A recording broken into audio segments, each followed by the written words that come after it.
तक तुम ये सियासत करोगे?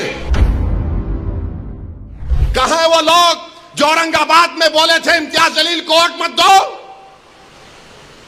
उस समाजवादी पेंडेंट को जो बोले थे अरे चेहरा दिखाओ औरंगाबाद के अवाम के सामने तुम। अरे लिफाफों पे जिंदगी गुजारने वालों, शर्म से डूब मरो तुम।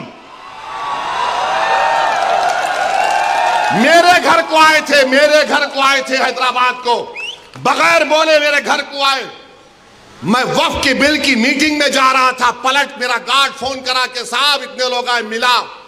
घर पे आए तो मैंने कहा कि मेरा घर इतना बड़ा नहीं है, आप लोग 20 लोगों को ले लीजिए। 20 लोगों को बिठाया, वो बात करे, मैं बात करा, लेटर लिख के दिए, इनको टिकट दो, मैं गौर करूंगा।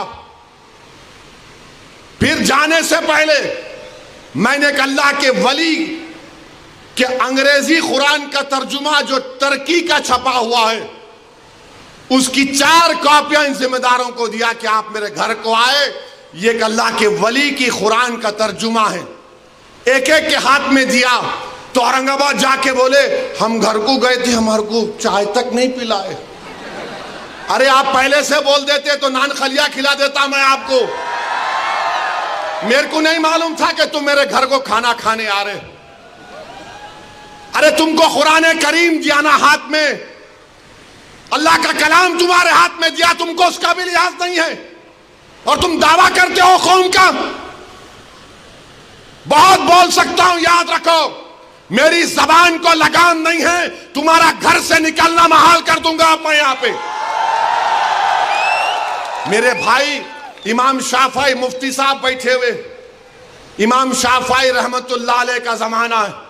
एक दौलतमंद ने कहा कि अगर अल्लाह मेरे को बेटी देगा तो जब उसकी शादी करूंगा दीन और दुनिया की दौलत उसको दूंगा।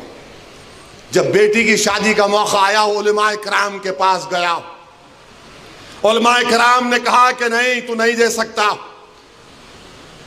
दीन और दुनिया की दौलत तो कैसे देगा, तेरी कसम गलत हो गई। इमाम शाफई के पास गए, इमाम शाफई बोले बहुत आसान है। इमाम शाफई रहमतुल्लाह अलैह ने कहा तेरी बेटी की शादी कब है? उसने कहा फुला दिन है। बोले मैं आ रहा हूं, चला जा। इमाम शाफई पहुंचे, इमाम शाफई रहमतुल्लाह अलैह ने कहा कि आसान है। वो बोला कि हज़रत शादी तो हो गई, क्या है बताओ। बोले कुरान अपनी बेटी को दे दे, दीन और दुनिया की दौलत उसको दे चुका। मैं उनको दिया, 4 कुरान दिया उनको और बोल के दिया कि आप मेरे घर को आए, मुझे पता नहीं है, मैं वकीलों की मीटिंग में जा रहा था, पलट कर आया आपके लिए, ये कुरान करीम का तोहफा आपको दे रहा हूं। अरे तुमको ओवैसी से मजलिस से नफरत है, मगर कुरान करीम की तो अजमत का तुम लिहाज रख लेते।